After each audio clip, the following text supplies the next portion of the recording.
Hey, you're listening to the Burnt Out Entrepreneur podcast, where you'll learn why you're feeling so burnt out, some insights and hacks to get you along this entrepreneurial journey. I'm Kylie Ota, former oil and gas manager turned health coach, life coach, and business mentor for female entrepreneurs just like you and help them heal and recover from burnout. Hello, and welcome back to another episode of the Burnt Out Entrepreneur podcast, where we show you how to break free from self-imposed limitations that lead to burnout. I'm your host, Kylie Ota, and in today's episode, we're diving into a crucial topic. It's called Stop Asking for Permission. We're going to talk about how seeking validation can hinder your entrepreneurial journey and discuss the three main ways that it contributes to burnout. And I'm going to be sharing actionable steps for you to reclaim your autonomy and ignite your success. So today, we're going to be talking about this pervasive issue that plagues the best of us. It's this constant need for permission, right? So how often do you find yourself seeking approval before taking action in your business? So today is your day to break free from these self-imposed limitations and unleash your full potential. And again, we're going to be exploring three things that really shed the light on the detrimental effects of seeking permission in your business, like how it hinders decision making, how it stifles creativity and innovation, and at the end of the day, it really undermines your leadership skills. So again, we're going to be talking about how to reclaim your autonomy, set better boundaries, and step into your role as a confident and unstoppable entrepreneur. So the first one, decision-making delays. And for those of you who are thinking like, what does this have to do with my business? So a lot of times we hesitate to make decisions, and therefore we hesitate to take action, right? And you guys know that I talk about execution, right? In my peace planning method, right? It's plan, evaluate, align, right? Get into an alignment, like evaluate all of the things, get into alignment, commit, and then execute. And so a lot of times people get stuck here, right? This is where that analysis paralysis comes in, right? It's you fail to commit. And a lot of times it's because we've been so used to asking for permission. We don't commit to this decision until we get a buy-in from our coach, from the guru, from, or our spouses even. We're asking for validation all the time for all of our ideas. And like, how does this contribute to burnout? It's the analysis paralysis, right? You're going back and forth. And I mean, raise your hand if you've invested in so many different coaching programs, so many different business models, right? I have clients who have been going back and forth between like, oh, should I do a group coaching program or one-on-one? Or like, should I, have a tripwire, or is a lead magnet good enough, right? All of these decisions is all hinging on someone else telling you what to do. And then how I help my clients to answer those questions themselves, it's like, well, what do you want to do? Like the premise of like my coaching method, the Aloha Unveiled transformational coaching method, is what do you want to do? Because right, when we're executing on a plan that feels good to, to your coach, I mean, even if I'm your coach, right, you're asking for my feedback or my buy-in to your idea, what you're really doing is you're asking for permission. And when we are trying to execute on someone else's business model, on someone else's decision, like, oh, just because you bought a program and you have to go through all the steps in order to see success. And that's a lot of times, like so many times we buy these courses, we buy these programs that have all of these promises. And then at the end of the day, we don't get the results that were promised on the sales page. One, and I teach this to my clients all the time, is that business model worked for that person, right? It works with their personality type. That's why I have the archetype quiz, because I need you to understand your personality type. Once you find that out, then you'll understand how your brain works, how your brain likes to process, receive, and execute on the information. And like, how do you like to deliver? Like, we talk about marketing. How do you like delivering a message? Me personally, hosting a podcast is super easy. If I were to type out everything that I just articulated with my voice, my words right now, it probably would have taken me, and I'm being honest, I'm calculating this right now in real time, at least 4 to 5 times as long, because I second guess myself. Like, I am one of those people that feel something intuitively and then I have to share. And so that's another thing we're going to get into. Is a friend and I were talking about this, and about why do we wait for permission? Another factor is our upbringing. Like, public school, you what happens, like, if you're in class and you have this brilliant idea, you have to raise your hand first and get permission to speak. You have to get permission to go to the bathroom. So much is built into our society that we have to ask for permission. I mean, even with what's happening in today's world, right? At the time of this recording, there's the LGBT whatever movement. And you have to ask people's permission, like, what's your pronouns and whatever. Like, I'm a Christian, so I personally don't believe in all of that. I mean, I would respect people's decisions or whatever, but like, just asking for, like, it's so much is built into our society these days, and no wonder we feel like we have to ask permission. And that's another thing, right? When we're in analysis paralysis about, like, who's our target market or target audience, like, so many of these questions, when you're trying to answer all of those avatar questions, a lot of times we censor ourselves because we don't want to get canceled.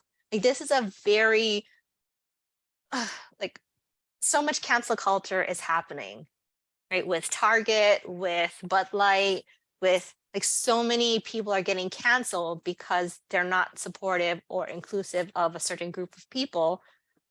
Like, cancel culture is a real fear for entrepreneurs and marketing, right? Target has lost billions, so has Bud Light. Like, billions have boycotted. Like, I mean, and they've lost billions of dollars. So a lot of times we try to censor ourselves, as solopreneurs or as just CEOs of small businesses, right? These are corporations.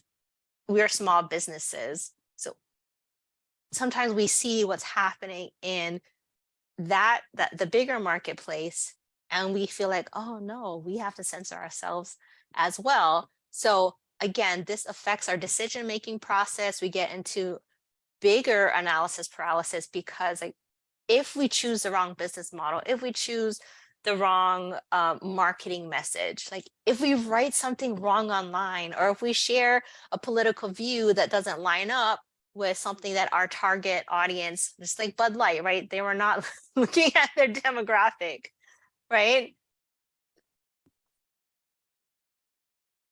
They were not looking at their demographic, so they lost a big chunk of their target audience. And so there's a lot of fear sometimes when you're looking at marketing. What can you say? What can't you say? Especially with the algorithms, like, if you're running ads, like, what can you not say according to, the platform and what the platform allows? There's so many things, so many decisions that we have to make, right? And when we are struggling or we're waffling back and forth in these decisions, it delays business operations. Like, I've worked with clients, as a project manager, helping them manage, 6-7 figure businesses. So I'm not, I mean, I assist in making the decisions in those contexts, right? And a lot of times the CEOs are the ones making these decisions, and then decision goes down to me as a project manager, And then from there, based on that decision, I would piece out that work to different contractors who were on the team. But when the CEO is delayed in making a decision, right? And we have a deadline, or say we have a launch coming up, right? We have a launch, and CEO delayed on title for the masterclass. That decision will back up the graphic designer, because the graphic designer needs to know, like, well, what's the title? What's the vibe? It's not necessarily the colors, right? We're not talking about brand colors, because most of my clients have already a brand theme and all of that. It's like, okay, but what's the vibe? Like, what kind of images am I going to pull in to really, infuse the theme of this workshop, webinar, whatever they're hosting? So a lot of it comes down to making that initial decision, and then making that decision, and then doing the execution piece. So again, it comes down to the last two, the C and the E of the peace planning method, right? We have to commit, we have to decide, right? We have to make a decision, and then we can execute. Because if you're trying to execute before you commit and before you've made a decision, then that's what happens. You get into this churn and burn. It's like, oh, do some work. Oh, decision is changed. Oh, and I'm not saying that I don't do that in my own business, because I am someone who, leads intuitively. I liked to feel that, like, everything that is, like, even in this podcast, it took me a while to really get into the feels of it. Like, what do I want to say? How do I want to convey it? And then once I get, like, the full download of what I want to say, then I feel free to execute. So I'm not saying that, we have to be like perfect from the get-go, but a lot of the burnout occurs mentally before it comes to, like, a physical burnout. So that churn and burn, that lack of making a decision and lack of committing to a decision really affects things. So the second piece that I wanted to talk about today is autonomy and creative limitations. Autonomy, right? We are the owners of our business, but then again, are we really? Right? If we're waiting for a guru to give us permission, if we're waiting for our coach to help us decide on what kind of marketing campaign are we going to do, or if we're waiting for our ads expert to tell us, well, how much money should I be spending on an ad? I mean, I get it, right? We do go to experts to get, like, informed decisions, right? I mean, even when I was working in oil and gas, we had SME subject matter experts that we would go to for, like, an overall view of, okay, this, in the context of, like, this piece of equipment, these are, like, normal operating conditions. And if you're out of these parameters, then, it could lead to failure. But then, right, each individual facility, so this, like take your car, for instance. Say we have identical cars, right? We both have identical cars. I'm thinking Honda Civic, I don't know. So we both have a Honda Civic, same year, same model, it came off the same line even, right? So they're pretty much twins. They were born at the same time. But, like, how I drive mine, how you drive yours, like, I'm a heavy foot, if you know what I mean. So heavy foot on the gas and the brake. So there's going to be more wear and tear on, my gas, my brakes, steering to the tires, right? There's going to be more wear and tear because I'm a heavy foot driver. And I mean, if you are too, then even if we are, like, we have different personality types. Like, are you going to slam on your brakes? Are you going to go through the yellow light? Like, there's so many different factors of how we are both driving the same vehicle that will affect how, the performance of the car over the long term. And this is the same way with our businesses, right? How we are driving our businesses really affects how we show up and all of that. And we're talking about autonomy right now. right? If you're like, you're so scared of the police, you drive at, I mean, we should technically, right? You drive the speed limit and like you wash your car and you wipe and you take very good care of it, right? So those would be more my perfectionists, like in that archetype, right? You take really good care of everything, wipe everything down and make sure everything's perfect before you drive, versus like the daredevil kind of person who's like, like, oh, I kind of scooched through that red light, you know, a little more aggressive, we'll just say, and less cautious, you know, like, but you have, like the permission, or like how I like to say, the audacity to run your car however you would like, however controlling you want to be, however open you want to be. Really, it's your personal preference. And that's why I have the archetypes the way that they're set up, because there's 4 main personality types around the globe, right? And it's not just my archetype test. My archetype test is built on, like a handful of these 4 personality type mixes, right? There's so many of them out there. But I built this quiz specifically around burnout according to the personality type, and how each personality type is more driven in by these different factors, and how these factors contribute to that type of burnout in that person, if that makes sense. So, when we keep seeking for permission, right, it really limits our autonomy. And it goes back to the decision making, right? Are you the CEO of your business, and are you running your business autonomously, or are you seeking permission and waiting for someone else to tell you what to do, right? It goes back to how we were raised. Like, were you given a lot of freedom? Like, were you given autonomy to make your own decisions, or were you always waiting for permission? And I grew up in a household where I always had to ask for permission for things, and it made me grow up codependent. I had like 2 marriages that were very codependent, and one that was abusive. So, like, I was conditioned growing up to not be autonomous.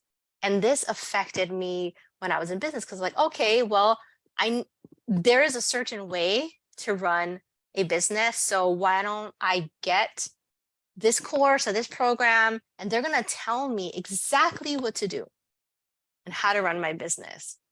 Like I said earlier, every program that you buy, even if you buy into one of my programs, you're going to learn how I ran my business. I mean, yes, I incorporate the 4 different archetypes, but I am primarily a popular and powerhouse archetype.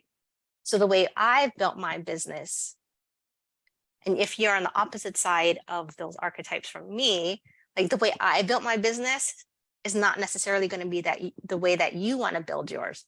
Like, I prefer verbal communication. I'm a verbal processor. So I like just coaching with someone, and I could verbally process my ideas. And then, okay, once the ideas are verbally processed, I say my piece. I'm like, okay. Oh, and then I come up with my own game plan after talking it out verbally. There are some people who prefer to process on paper, where we just have different ways that we process our ideas and the way that we execute them. So, and then even with the lack of autonomy, it really affects our creative ideas and how well those things flow. So the popular archetype, really, like how I characterize them, is they have a lot of ideas. They have a lot of ideas. And so if we're talking about the time wheel, for those of you who are listening audibly, right? The time wheel, draw a circle, cut it into 4 squares, TIME clockwise. You'll see that I and E on the time wheel are on the opposite sides of each other. So ideas are on one side and execution is on the other side, or the energy to execute. Right? So a lot of times the popular archetype sits in this idea quadrant. They have a lot of ideas, like, oh, we could do this, we could do that, right? And I call them the popular / promoter, because they want to promote everything. Right. But then you tell them to build a landing page and like, or lead capture, all that technical stuff. They're like, no, like, let me just talk about my offers. Let me just put it online and, like I can send people a PayPal link. It's not a big deal. On the other end, there are the perfectionist archetypes who kind of sit in that land of execution, and they're working a lot behind the scenes, but yet not really producing content that goes out and inviting people into their offers because they're so busy working on their offers behind the scenes. So this also leads to burnout, right? Having a lot of ideas and not executing on them leads to burnout. And on the opposite end, if you're so busy like trying to execute something perfectly that you never actually, launch it, then that leads to burnout as well. So right, when we keep waiting for permission, it really stifles our creativity because we're waiting for someone else to tell us that this is the right thing to do. And every time we're waiting for permission, like all these ideas that come up, like, well, nah, I don't think anybody would go for that, right? And then we're waiting for the validation from someone who's farther along in our business, our coach or our mentor, to tell us yes or no. And again, like they're only looking at our business through their lens. We're under their microscope at this point. So if something didn't work for them, then, they're going to probably say, no, that's not going to work. But they don't understand your personality type or your archetype. So something that is bubbling up for you and that makes you excited, but you're waiting for validation and you're asking for permission, that thing that's bubbling up inside you, the thing that makes you unique, it's going to die. And it's not going to get released out into the world. So no wonder you're not making the income that you're supposed to, because you're not building the business that you really need to build. Okay, so number 3, last but not least, boundaries and leadership. And, a lot of times codependent women struggle with this the most, like setting really good boundaries. And we're not talking about just with your clients, but we're also talking about with your friends, with your spouse, with your children. I had a client once, and that was one of her biggest struggles. It kept coming up, well, I can't because, the kids, or I can't because, the husband. And it really got to a point where I was like, well, like, can you ask your husband to help you watch the kids? No, not really, because he works and I feel bad for making him watch the kids when, I'm home all day. And so it really, we had to really work on the mindset behind like, okay, well, this is your business and you are an income earner too. Like right now, you're not making any income because you don't have enough time to execute on, these ideas. But if you had the time, what would you do? Because a lot of times when people come to me with burnout issues, it's always about like, oh, I don't have enough time. Right? I don't have enough time to do all the things.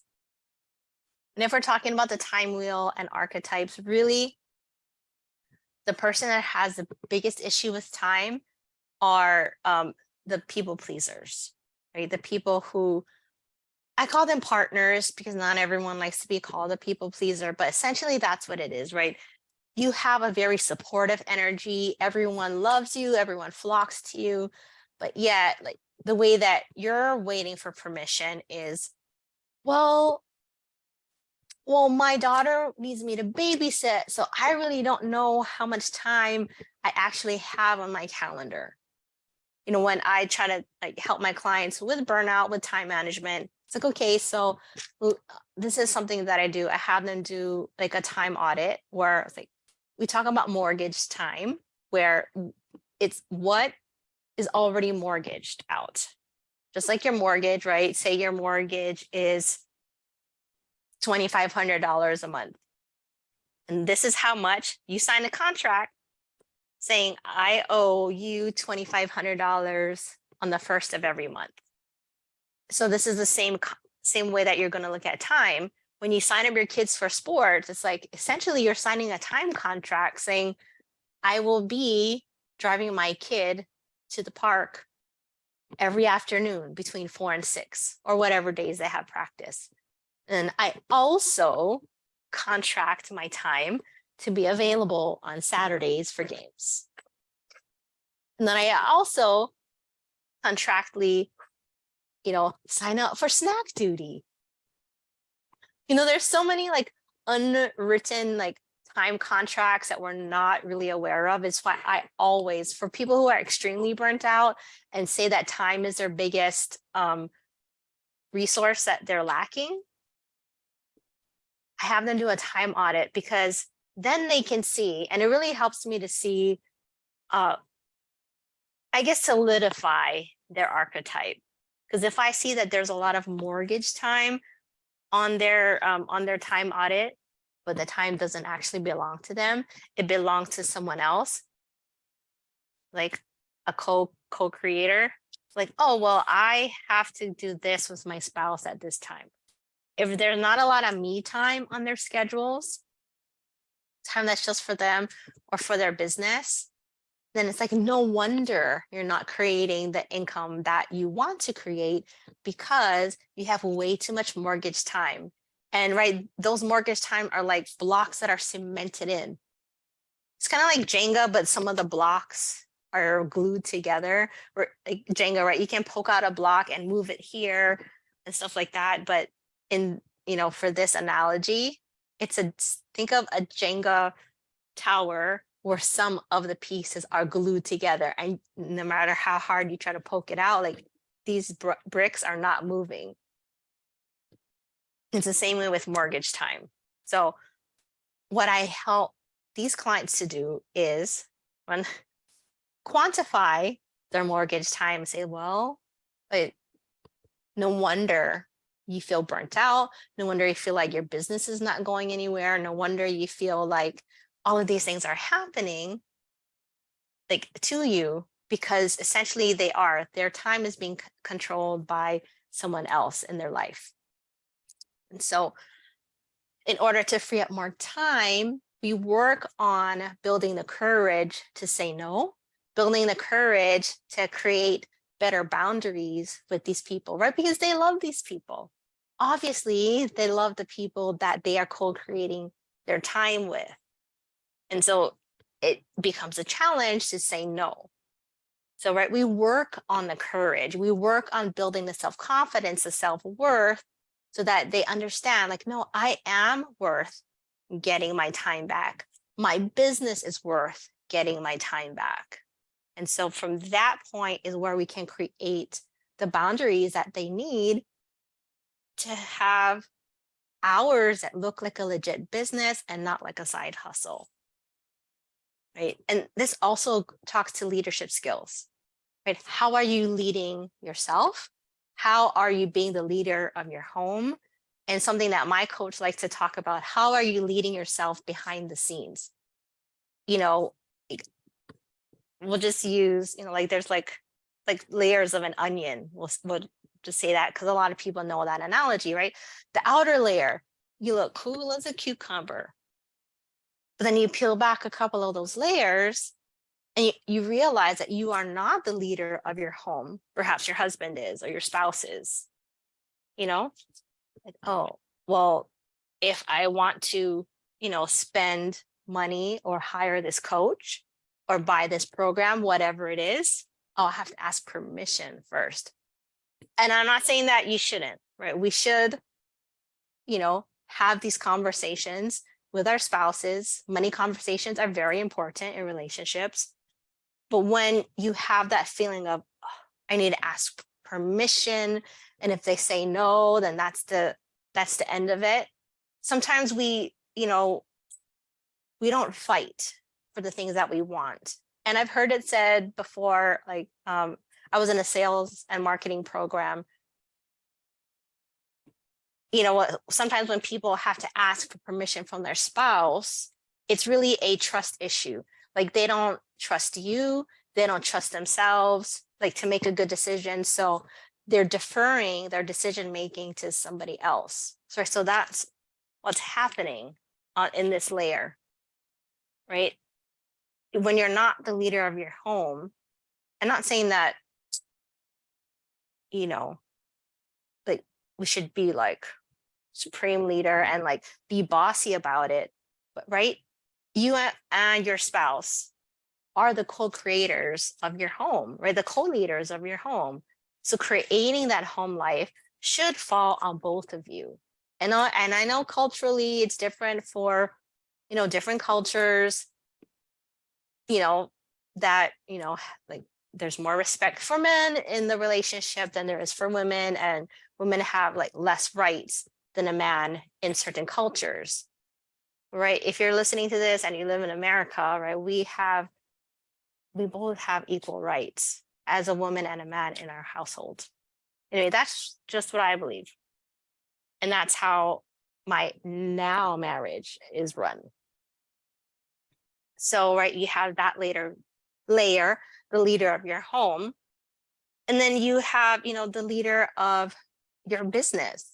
You are the CEO, but if you have to keep asking permission from someone else, like maybe a financier, and it could also be your spouse that is the financier of your business. If your business is not generating income, but you need, like a loan from, a personal account,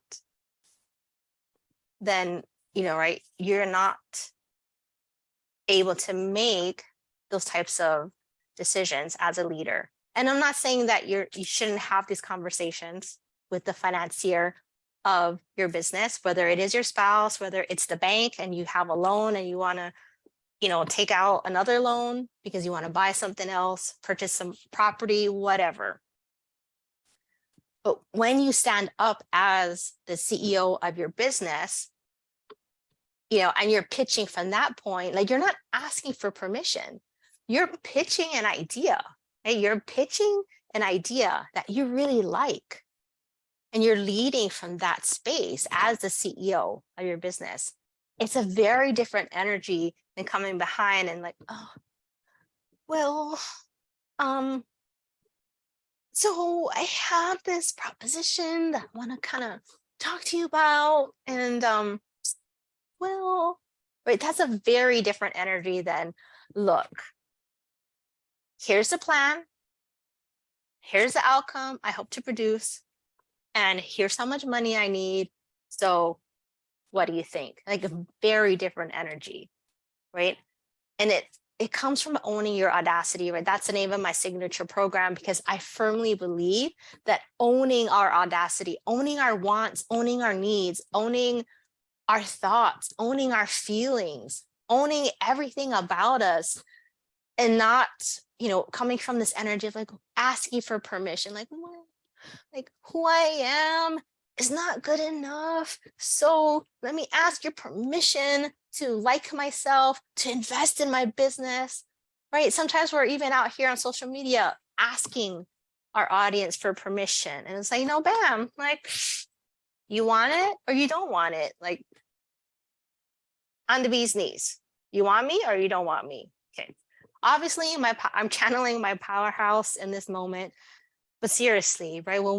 And we're not all powerhouses, I get it. But even if you are not a powerhouse archetype, you're not a popular archetype, maybe you have social anxiety, maybe you have anxiety about showing up on social media, right? This, like once we set the boundaries, once we become firm in our identity and our purpose, but there's going to be no stopping us, right? We don't have to keep asking for permission. So it goes back to what we talked about in number 1, analysis paralysis. Sis, you know what you want. You really do, right? If I were to ask you to write down like a hypothetical dream and vision for your business, you could do it right now. But say, okay, So say we do that exercise, then I rip it out. Okay, now I'm taking this to the bank. That's your business plan. How many of you be like, oh, like, no, you can't show that to the bank. No, you can't post that to my audience. What are they going to think of me? Girl, you need to own that audacity, because your dreams and your visions that you have for your life and your business, this is what you want. This is what you actually want, right? And if you are the kind of person that has trouble stepping into your audacity, I can assure you that these things on your list, they are not, they're probably not self-seeking. They're probably not selfish. They're probably not really over the top. If you were to show it to maybe like a real narcissist, if you're like, you know, so sis, anyway, your dreams and visions that you want, like your deepest desires, I dare you to write them down. Just write them down. Create an alternative universe where you get everything that you want, that you ever wanted. Even like if you want a pony, put a pony in your business plan. Say, I will come to and from my, well, if you work from home, right? From my office on a pony, a pink pony with, or a unicorn with a rainbow horn and a rainbow tail. I love My Little Pony growing up, sidebar. Yeah, but you know what I'm saying? Like, write down your dreams and visions. Like, this is how you get out of the habit of asking permission to do things, right? This is your business. If you own your business and you are the CEO of your business, this owning your audacity, staying firm to what you want. And I'm not talking about being prideful about it, because, right, this is for the Christians out there who are listening. If we are tapping in to our deep purpose and our desires, like God gifted that to us when we were born. Like we were born with it. It's not Maybelline. You know what I'm saying? So, right, this gift that you have of a purpose is lying dormant within you. I hosted a workshop called Activating Dormant Gifts a couple of years ago because I felt called to activate the dormant gifts that are living inside of you that you're scared to put out in the world. And, seriously, it's about time that you own your audacity and you ask for what you want. Stop asking for permission, right? It's the number one killer for your business and the number one contributor to burnout is asking for permission, because we can apply that to sleep, to food, to taking care of your body.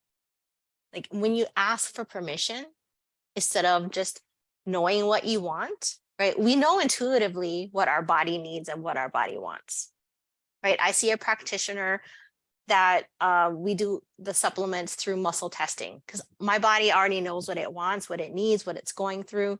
And she just personifies it, or makes it known to her. Like my body communicates to her what I want, and that's how we create my supplement plan.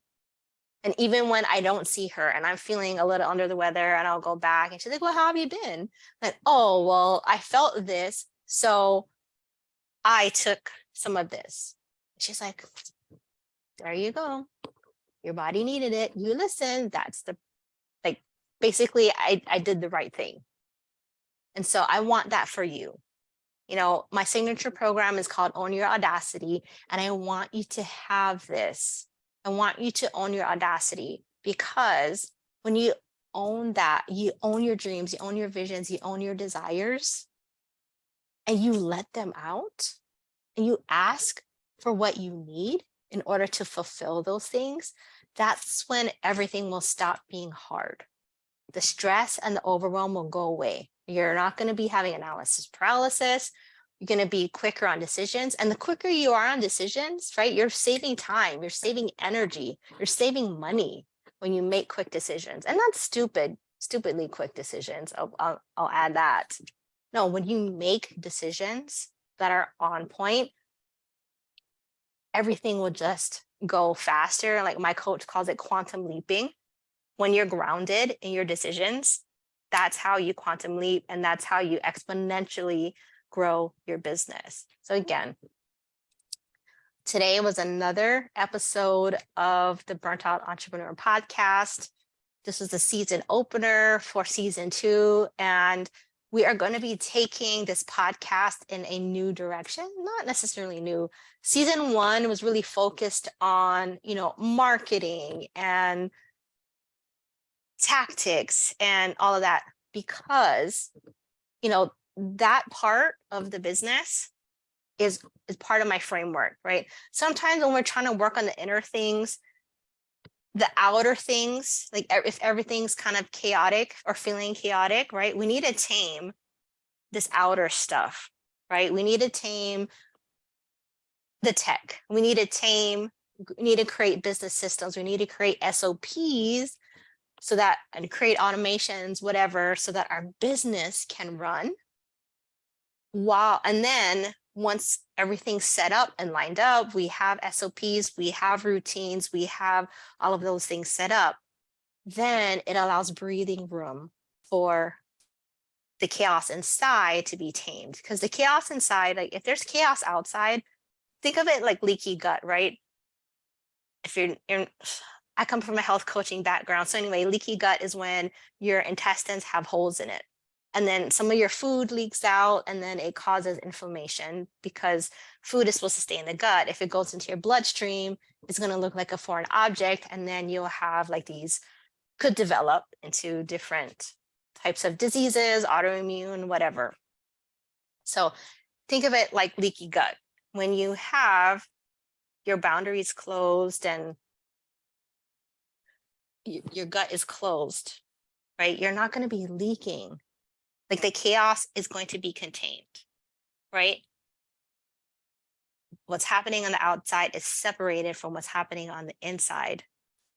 And then your body will feel safe to digest the things that are on the inside, deal with the things that are on the inside. And then once those things are digested, the nutrients can be absorbed.